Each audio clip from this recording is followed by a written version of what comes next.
مگر ہندوستان کے ویسٹ بنگال کے دیہات میں پیدا ہونے والا کوئی کالا کلوٹا اگر ایمان بھی ہے تقوی بھی ہے تو ہمارے لیے قابل احترام ہے.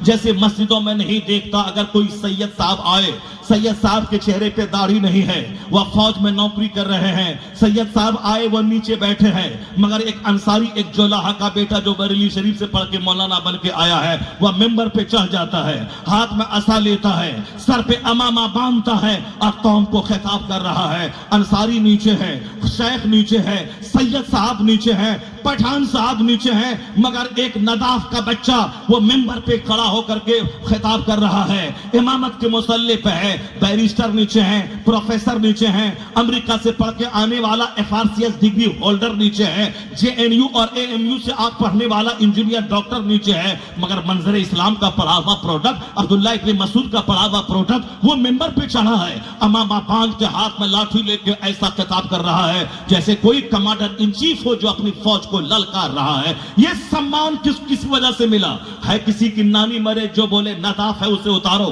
یہ جولاہا ہے اسے اتارو, یہ صافی ہے اسے اتارو, یہ سبزی فروش ہے اسے اتارو. کوئی سید بھی اگر بولے گا تو دنیا قبول نہیں کرے گی, سب دنیا بولے گی تو سید اگر ہے میں تیری پیشانی چومتا ہوں, میں تیرا ہاتھ چومتا ہوں, تو قابل احترام ہے, میرے محبوب میرے سرکار کا بلڈ تیرے بدن میں ہے, بس اتنا تک ہی عزت ہے. اگر تو شریعت کو ہاتھ میں لے گا, شریعت کے خلاف کام کرے گا, تیری کوئی عزت ہمارے نزدیک نہیں ہے.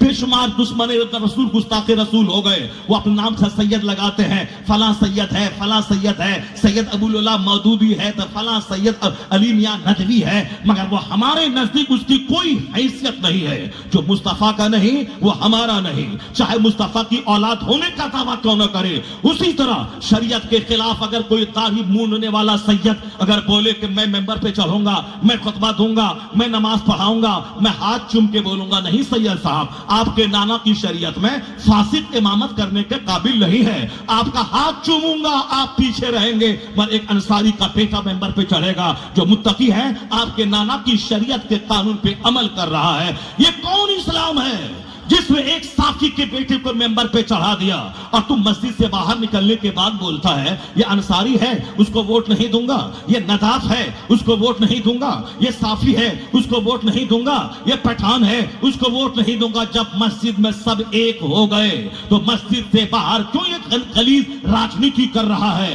مسجد کے اندر ایک صف میں کھڑے ہو گئے محمود و ایاز, نہ کوئی بندہ رہا نہ کوئی بندہ نواز, تو مسجد سے باہر ہونے کے بعد پھر کیوں کرنے لگے یہ فلاں ہے وہ فلاں ہے اس کو میں نہیں دوں گا؟ تو اسلام سے ہٹ کر اگر کوئی سوچے گا تو برادری میں لڑ کے مر جائے گا. اسلام سے ہٹ کے فکر رکھے گا تو پھر چھوٹی چھوٹی بات میں لڑ کے مر جائے گا. پیر کے نام پہ لڑائی ہے, تم لڑ رہے ہو, لڑو. قرآن جو نہیں پڑھے گا وہ لڑے گا, وہ کٹے گا, وہ مرے گا. اور قرآن ہر درد کی دوا رکھتا ہے, ہر پرابلم کا علاج قرآن میں ہے. جو قرآن پڑھے گا وہ کسی کافر کے سامنے دریوزہ گیری نہیں کرے گا. قرآن اللہ کا کلام, ہر درد کی دوا وہاں ہے, ہر پرابلمز کا حل وہاں ہے, ہر مسائل کا حل وہاں ہے, ہر سمسیا کا سمادھان وہاں ہے. قرآن زیادہ جب تک مسلمان پڑھتا تھا وہ حاوی تھا کافروں پہ, وہ حاوی تھا مشرکوں پہ, وہ حاوی تھا یہود و نصارہ پہ. آج بھی ایک راستہ ہے کہ قرآن پڑھ, قرآن سے فیصلہ حاصل کر, مصطفیٰ کا مطالعہ کر, مصطفیٰ سے فیصلہ حاصل کر, جس کے بارے میں برنارد شاہ نے کبھی کہا تھا he must be called the savior of humanity. If a man like him were to assume the dictatorship of the modern world, he must succeed in solving his problem. تو گاندھی کو دیکھتا ہے, تو نہرو کو دیکھتا ہے, مگر برنارد شاہ کیا بولتا ہے؟ اس دھرتی میں جو آگ لگی ہے, اگر دنیا کے لوگ محمد عربی کو اپنا رہنما مان لیں اور مصطفیٰ کے گائیڈنس کی روشنی میں زندگی گزاریں تو ہر درد کا علاج ہو جائے گا اور یہ جلتی ہوئی دنیا سکون اور شانتی کا گہوارہ بن جائے گی. He must be called the savior of humanity. If a man like him were to assume the dictatorship of the modern world, he must succeed in solving its problems. Christian جو دنیا کا بہت بڑا پڑھا لکھا آدمی وہ کہتا ہے تیرے پیغمبر کے پاس کس سمسیا کا سمادھان نہیں, تیرے پیغمبر نے کون سا پرابلم سے سولوشن نہیں دیا ہے. مگر جب سے ہم نے اخبار زیادہ پڑھا, قرآن پڑھنا چھوڑ دیا. جب سے ہم نے عالموں سے نفرت کرنا شروع کیا اور جب سے ہم نے ہیرو اور دنیا کے نیتا اور 100 گالی بکنے والے داروغہ اور خونڈے چور لچے لفنگے ڈکیت سے میں نے نزدیکیاں بڑھا دی, میں نے دوستی کی, اس وقت سے میری فکر چوپٹ ہو گئی, میرا چہرہ بدرنگ ہو گیا, میرا گھر اجڑ گیا, زندگی مسائل کا گہوارہ ہو گئی. ایک مسئلے کا حل کرو تو 50 مسئلے سامنے آ جاتے ہیں, ایک بیماری کا علاج کراؤ تو 10 بیماریاں سامنے آ جاتی ہے. یہ علماء کرام نفرت کی چیز نہیں ہے, ان کے پاس 10 دن بیٹھ کے دیکھ, یہ حدیث بولتے ہیں, یہ قرآن بولتے ہیں, یہ مصطفیٰ کی سنت سکھاتے ہیں. مسجد داروغہ کے پاس بیٹھ کے دیکھ, وہ تمہیں گالی سکھائیں گے, تم پی ایچ ڈی کیے بغیر گالی کے ڈاکٹر بن جاؤ گے. اتنی ساری گالیاں وہ بولتے ہیں. داروغہ کے پاس بیٹھو تو گالی سیکھو گے, نیتا کے پاس بولو تو جھوٹ سیکھو گے, مالدار کے پاس بیٹھو تو دولت کا جنون چڑھ جائے گا. چاہے لوٹی کا ٹکٹ بیچنا پڑے, چاہے سود کھانا پڑے, چاہے دوسروں کی زمین ہڑپنا پڑے, چاہے ڈکیتی کرنی پڑے, مگر مال چاہیے. میں مال کما کے رہوں گا, مال کما کے رہوں گا. دولت مندوں کے پاس بیٹھنے سے ہی جنون دماغ پہ چڑھتا ہے. صحبتیں رنگ لاتی ہے. عالموں کے پاس بیٹھ کے دیکھ, امام کے پاس بیٹھ کے دیکھ, جو نائب پیغمبر ہے, مصطفیٰ کا نائب کوئی کیپیٹلسٹ نہیں ہوتا ہے, ارب پتی نہیں ہوتا ہے, پورے ہندوستان کا مالک پردھان منتری نہیں ہوتا ہے, پوری دنیا کے یو این او کا پریزیڈنٹ ہو سکتا ہے, مگر مصطفیٰ کا نائب وہی ہوگا. چاہے اس کے گھر رہے نہ رہے, ٹوٹی چپل پاؤں میں رہے, پیون والا کپڑا رہے گا, علم قرآن علم حدیث سینے میں ہے, وہی مصطفیٰ کا نائب ہے. تو نائب پیغمبر ہونا اتنا بڑا درجہ رکھتا ہے کہ دنیا کا ارب پتی کھرب پتی, دنیا کا سب سے بڑا بزنس مین ہو سکتا ہے, نائب پیغمبر نہیں. اگر یہ پوائنٹ عالم دین کے دماغ میں آ جائے, وہ کبھی کسی کے سونے کے گھر کو للچائی نگاہ سے نہیں دیکھے گا, وہ کبھی کسی کے 200 کروڑ کی کار کو للچائی نگاہ سے نہیں دیکھے گا, وہ اسی میں سجدہ شکر ادا کرتا رہے گا. مالک تو نے مجھے مکان نہیں دیا, گاڑی نہیں دی, کوئی ملال نہیں ہے, اپنے محبوب کا نائب بنایا ہے. اس سے بڑی خوش نصیبی کی کوئی بات نہیں ہو سکتی ہے. چونکہ میں بھی آپ ہی کے سماج میں چونکہ میں بھی آپ ہی کے سماج میں رہتا ہوں, اسی لیے آپ کو دیکھتے دیکھتے, آپ کے پاس رہتے رہتے ہماری بھی سوچ وہی ہو گئی ہے جو آپ کی سوچ ہے. ہم حافظ قرآن ہیں, اس سے ہم کو سنتشٹی نہیں ہے. مجھے بھی آپ کی طرح بنگلہ, آپ کی طرح گاڑی, آپ کی طرح کارپیٹ, آپ کی طرح گھر میں جھومر, آپ کی طرح کار چاہیے. اس لیے ہماری سوچ بھی آپ کے پاس رہتے رہتے اسی طرح کی ہو گئی ہے. ورنہ اگر وہ قرآن پاک کو پڑھے, رسول پاک کو مطالعہ کرے, تو پھر ان کی سوچ وہ نہ ہوگی جو آپ کی سوچ ہو گئی ہے. یہ چاہتے ہیں کہ میرے پاس بنگلہ رہے گا تب سارے لوگ آ کے ہاتھ چومیں گے. نہیں ہوتا ہے ایسا. نہیں, تم نے دیکھا اعلیٰ حضرت کے زمانے میں رامپور کا نواب تھا, اودھ کا نواب تھا, مراد آباد کا نواب موجود تھا, عظیم آباد پٹنہ کا نواب مشہور ہے. 100 ایکڑ زمین پہ جس کا گھر ہو, کتنا بڑا خوش نصیب ہوگا وہ بظاہر دنیاوی اعتبار سے. وہ نواب تھے, مگر کوئی بتا دے کہ عظیم آباد کے نواب کا کیا نام ہے, کوئی بتا دے کہ رامپور کے نواب کا کیا نام ہے, کوئی بتا دے کہ اودھ میں کتنے نواب آئے, نہیں معلوم ہے. مگر ایک پٹھان گھر میں جنم لینے والا ایک اعلیٰ حضرت فاضل بریلوی احمد رضا خان ہے, جنہوں نے 67 سال کی عمر پائی, نہ اپنے باپ کی زمین میں 5 بیگھہ کا اضافہ کیا, نہ باپ کے بنائے ہوئے مکان میں کوئی بہت بڑے 5 منزلہ مکان کا اضافہ کیا, بلکہ زمین کی آمدنی سے زمین کو بیچ کر مدرسہ قائم کیا, کتابوں کی طباعت کروائی, مذہب اہل سنت کا کام کیا, ساری زندگی مذہب کی خاطر ڈونیٹ کر دیا. اللہ نے اس احمد رضا خان کو گمنام نہیں کیا. کون ہے اودھ کا نواب, کون ہے رامپور کا نواب, کوئی نہیں جانتا. مگر جس رضا نے ساری زندگی مذہب اسلام کی خدمت میں لگا دی, جو ٹھیک سے کھایا نہیں, جو ٹھیک سے اچھا گھر بنایا نہیں, مگر آج وہ رضا پوری دنیا میں ایسا چھایا ہے کہ یونیورسٹی میں رضا, مدرسے میں رضا, کالج میں رضا, امریکہ میں رضا, ہالینڈ میں رضا, برکلی میں رضا, JNU میں رضا, AMU میں رضا, آکسفورڈ میں رضا, ہارورڈ میں رضا, کیمبرج میں رضا. یعنی رضا کے نام پہ مسجدیں, رضا کے نام پہ مدرسے, رضا کے نام پہ خانقاہ ہے, رضا کے نام پہ مجھ جیسے کروڑوں آدمی کے نام کے ساتھ لفظ رضا کا جڑا رہنا. احسن رضا, قمر رضا, محسن رضا, مدرسہ رضویہ, رضا جامع مسجد, خانقاہ رضویہ, آسٹریلیا سے لے کے امریکہ تک پوری دنیا میں جال بچھا ہے. یہ کیا بول رہا ہے؟ یہ یہی بول رہا ہے کہ جو اللہ کی خاطر جیے گا اور دنیاوی لسٹ میں نہیں پڑے گا، جو دین کی مدد کرے گا، اللہ اس خان زادے کو سوداگران سے اٹھا کے وہ شہرت کا آسمان دیا کہ وادی رضا کی کوہ ہمالا رضا کا ہے، جس سمت دیکھیے وہ علاقہ رضا کا ہے۔ نعرہ تکبیر، نعرہ تکبیر، نعرہ رسالت، یہ ہے کیا چیز؟ بستی بستی کیا دو چار پیسے کی خاطر ایک چھوٹا سا مکان چاہیے، چھوٹا سا گھر چاہیے، چھوٹی سی کار چاہیے، اچھا سے کھائیں پیئیں، میرا بیٹا ڈاکٹر انجینئر بنے، کوئی نہیں جانے گا، تیرا پڑوسی تک نہیں جانے گا، تو مر جائے گا، تیری قبر پہ تیرا اپنا بیٹا فاتحہ پڑھنے نہیں جائے گا۔ یہ بتا دے کہ مدرسے کے بچے قرآن خوانی کر رہے ہیں، اس سیٹ کا 5 بیٹا ہے، 5 بیٹا قرآن نہیں پڑھنا جان رہا ہے۔ یہ بتا دے کہ جس ماں کا بچہ مر گیا ہے، وہ ماں جو روئے گی، اس کے رونے میں جو درد ہوگا، اور کسی عورت کو 500 روپے دے کے جو رولانے کے لیے بولایا جائے گا، ان دونوں میں کیا فرق ہوگا؟ وہی فرق اس میں ہوگا جس کا اپنا باپ مرا ہے، وہ جو اپنے باپ کی روح کو ثواب پہنچانے کے لیے قرآن پڑھے گا اس میں، اور جو مدرسے کے بچوں کو بولا کر کے اس کو بولا 500 ٹکا دیں گے، 5 منٹ میں 5 ختم قرآن کر دے اور بریانی کھلائیں گے۔ وہ چھوٹے چھوٹے بچے ہیں جو بریانی کے شوق میں، جو 50 روپے کے شوق میں آئے ہیں، کیا ان بچوں کا باپ مرا ہے؟ نہیں، تم بولتا ہے 1 گھنٹے میں 5 ختم، تو وہ تجھ سے زیادہ چالاک ہے، وہ بولتا ہے 1 گھنٹے میں 10 ختم کر دوں گا، میں 10 ختم کر دوں گا، وہ کر دیتا ہے۔ وہ سامنے آیا تو پڑھا، بولا ہاں 10 ختم کیا، کیوں کیسے ختم کیا؟ میں پوچھتا ہوں، وہ بولتا ہے 3 بار کو لالا عہد پڑھنے میں 1 ختم کا ثواب ملتا ہے، میں نے 30 بار پڑھ دیا۔ اور تم اپنے آپ میں رہو، تجھ سے زیادہ چالاک وہ ہے، اور تم سامنے ہو تو کھول رہا ہے، ادھر گئے اپنا گپ شپ کر رہا ہے، اس لیے کہ تمہاری نیت صحیح نہیں ہے، تمہارا باپ مرا ہے، اور تم جو درد کے ساتھ پڑھے گا روتا ہوا قرآن اس میں، اور یہ بچہ جو بریانی اور 50 روپے کے شوق میں پڑھنے آیا ہے اس میں وہی فرق ہوگا، جو جس کا بچہ مرے وہ ماں جو روئے گی وہ، اور جو پیسہ دے کے جس کو رولایا جائے گا اس میں، دونوں میں زمین آسمان کا فرق ہے۔ یہ بتا دے تیرا بچہ بھی تیرا نہیں ہے، وہ تیرے مرنے کے بعد تیجا میں وہ نیتا کو دعوت دیتا ہے، وہ داروغہ کو دعوت دیتا ہے، وہ گالی بکنے والے پولیس والے کو دعوت دیتا ہے، وہ جھوٹ بولنے والے نیتا کو دعوت دیتا ہے، وہ مرڈر کرنے والے ڈکیت کو دعوت دیتا ہے۔ کیوں دعوت دیتا ہے؟ وہ ڈکیت کی کیا ضرورت ہے 40واں میں؟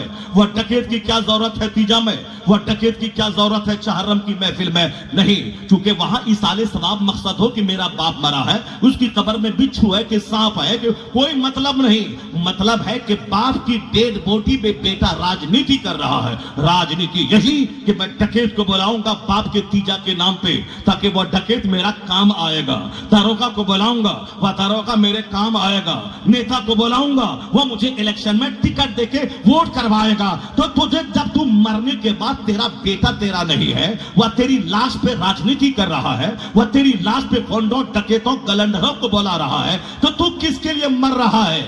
تو کس کے لیے نماز چھوڑ رہا ہے؟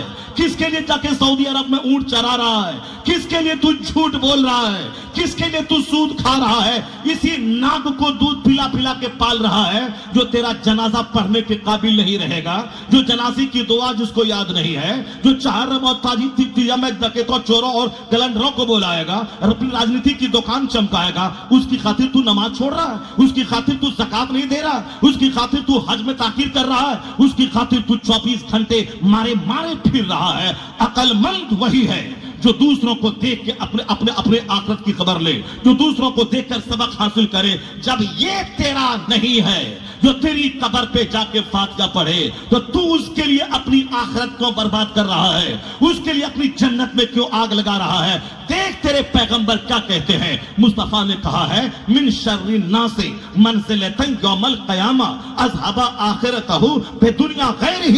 مصطفیٰ کہتے ہیں قیامت کے دن مرتبے کے اعتبار سے سب سے برا آدمی وہ ہوگا جو دوسروں کی دنیا بنانے کے لیے اپنی آخرت کو برباد کر دیا ہو، جو دوسروں کی دنیا بنانے کے لیے اپنی آخرت کو برباد کر دیا ہو، جو بال بچوں کی دنیا بنانے کے لیے